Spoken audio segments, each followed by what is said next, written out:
في إطار إرساء المشروع الديمقراطي وتحسين الواقع الخدمي في مناطق شمال وشرق سوريا، أصدر اتحاد سائقي شمال وشرق سوريا بالتعاون مع بلدية الشعب وبمناسبة ذكرى ثورة 19 من تموز قراراً بتغيير أسماء فوانيس مركبات النقل العام من اللغة العربية إلى قسم باللغة الكردية والآخر بالعربية، بهدف التعريف باللغة الأم ونشر ثقافتها في كل مكان للمضي قدماً بمشروع الإدارة الذاتية. وبهذا الصدد أكد مسؤول خط الجرجات في حي جودي إدريس صالح لعدسة روج آفا أن أغلب السائقين قاموا بتغيير أسماء السرافيس باللغة الكردية، ويعتبر حق من حقوقهم.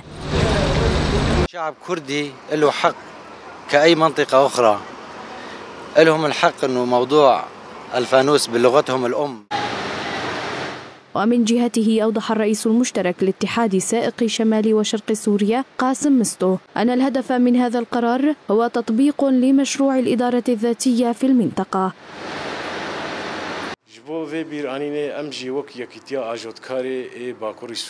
بمناسبة الذكرى السنوية 12 لثورة 19 من تموز في روجوفا، أصدرنا قرارا بعد اجتماعنا وتنسيقنا مع بلدية الشعب وهيئة البلديات بتغيير أسماء فوانيس المركبات، كوننا مكونات شمال وشرق سوريا عربا وكردا وسريانا وأرمن في مدينة قامشلو وعمودة وحسكة والدرباسية، فقمنا بتغيير أسماء فوانيس مركبات النقل العام من اللغة العربية إلى قسم باللغة الكردية والآخر بالعربية. وأصدرنا هذا القرار منذ 3 من تموز، وأعطيناهم مهلة شهر لتنفيذ القرار.